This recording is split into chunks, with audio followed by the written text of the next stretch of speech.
Congratulations, you just got a new local SEO client and now you're panicking because you have no idea what to do next. Well, don't worry, in this video, we're going to explain exactly the first 3 steps you need to take to onboard a new local SEO client. So let's get into it. Now, the very first thing I want to teach you is to book the kickoff call first.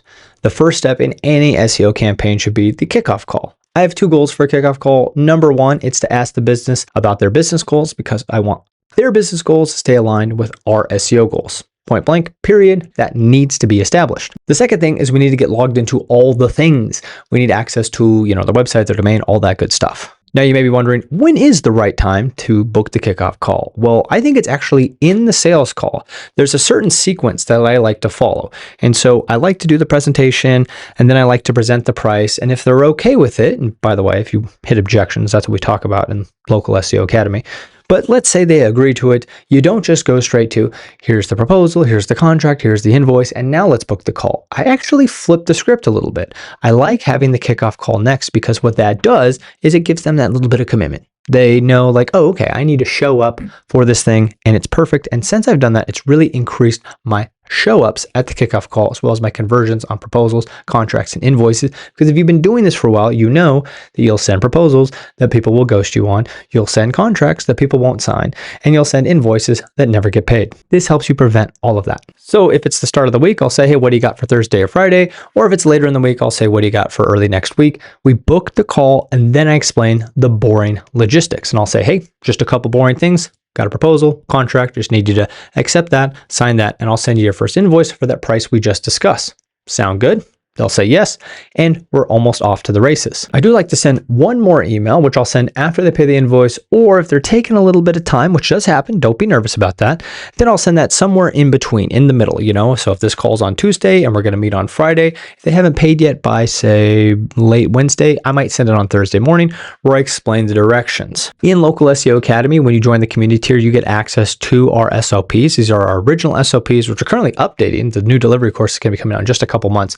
But this explains all of the things that we need to get logged into, the Google Business Profile, the website, the domain, as well as things like Google Search Console, Google Analytics, and anything else that might be necessary. And so literally at the end of this call, we want to book the kickoff call and then explain the proposal, the contract, the invoice, and that they'll get a follow-up email. And that's going to be the one where we explain all the things that they need to get logged into. They don't have to share the passwords. I encourage them, please do not send your passwords over email. For the love of God, please stop doing that, clients, because there's secure ways so we can get logged into all of these things. So that was the first step. The second step is actually doing the SEO kickoff call.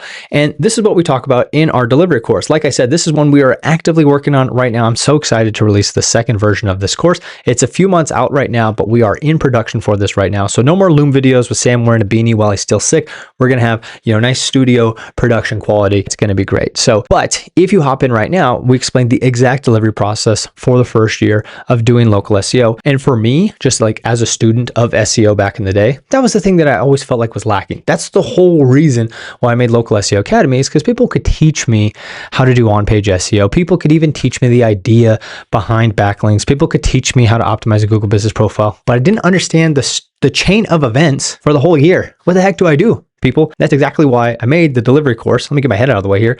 So you can see, like, through all of these lessons right here, you learn basically how you would do SEO for an entire year for a client. And by the way, that delivery course, again, like coming out in the next couple of months, is also going to explain what you do after the first year, because I get that question all the time. And we have clients on the second year and the third year right now. So I'm excited to share those insights with you. But I digress. We're talking about the kickoff call today. The kickoff call is what's discussed here in this lesson. And again, most of it's just getting logged into things, which is fine. That part's pretty straightforward. And the more you do it, the faster you'll get at it. Once you do one delegate access in GoDaddy, it gets easier the next time. And then eventually you're going to have it memorized. But the main thing we're doing on the kickoff call is we're asking some business questions. I'm not going to give you all of my favorite business questions, but I'm going to share a couple of them with you.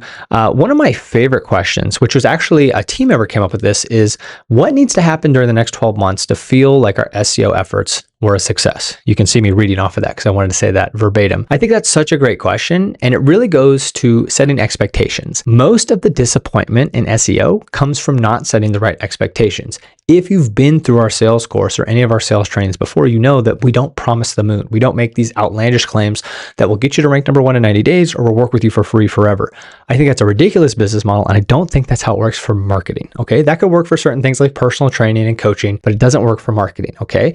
We are offering a done-for-you solution, and the way SEO works is it compounds over time, right? If you're doing social media, it would be the same kind of thing. So the point I'm trying to make here is that it's not about making some outlandish claim, right? The outlandish claim is that we're going to provide better customer service, provide you better value, and hopefully that returns in a return on investment. Now, people might say, well, that sounds like a pretty flimsy claim, Sam. I want dollars and cents. Well, I get it. But here's the thing. When we follow best practices and we provide the best service that we possibly can, we tend to get results like our clients going from having empty shops to full shops with helpers and project managers. We have clients that go from not even being sure if they should invest in SEO to paying for it up front the second year and then getting that entire second year paid for by one job in the first week of the second year. That's a pretty cool story, huh?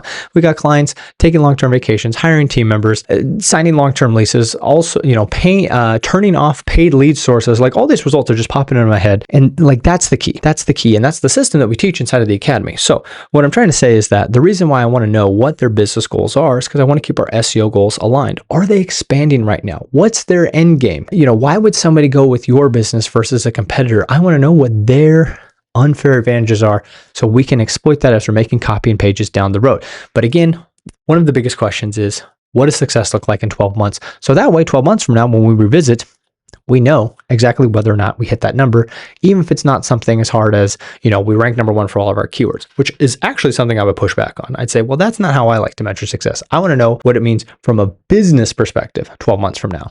Is it a revenue increase? Is it a staff increase? What is it that you're looking to get from this investment right here? Because that's what it is. Now, what's the third step? The third step of the onboarding process? Well, that's actually getting them into your project management software. Okay. I don't care if you use Notion or use ClickUp. We used to use Notion. Now we use ClickUp. I think Notion's a great tool if you're a solopreneur or you only have a 1 or 2 member team. As you start to get more advanced, having a more established project management tool like a ClickUp or maybe even an Asana is a great option. But basically, you just want to make sure that they don't have any lingering questions. And then once the call's over, you want to go in and add them. Yeah, we use Clarity for user experience. We use SEMrush as our main SEO and tracking tool long-term. And we also use Ahrefs for their site audit tool. And then at that point, we're basically off to the races. Because if you're not measuring data, then you're not really doing SEO. You're doing SEO, right? Thanks, Nathan Gotch, for that term. I'm going to continue to use that, but I'm going to continue to cite you, my friend. So here's the thing. If you're not measuring the data, then who knows how we're doing, right? One of the other things we're going to be measuring over time is our keywords, but we haven't even begun to do our keyword research. Remember, we're just onboarding the client. The next step is the SEO strategy sprint, which,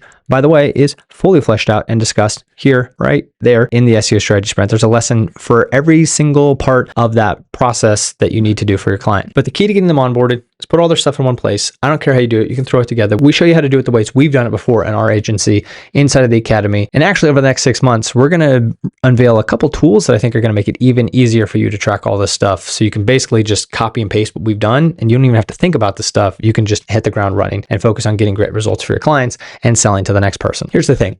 If you just got somebody to say yes for SEO, that's amazing. You just did it. And I'm super proud of you. And I want you to know, like, everything's going to be okay. But if you're trying to figure out what to do next, well, now you know. You got to onboard the client, get the kickoff call, set the expectations right, and then it's time to get into the strategy. All right. If you're ready to dig into the strategy, then you should hop into Local SEO Academy, because we explain exactly how to get the SEO strategy sprint set up and end with the SEO game plan, which is your deliverable for the first month. Explain exactly what your plan is for the rest of the year. And if you're trying to figure out how the heck am I going to report on this for the rest of the year after this, well, that's where you're going to want to check out this video. We're explaining how easy it is to just do your reporting in about 10 minutes per month. I'll catch you in that one.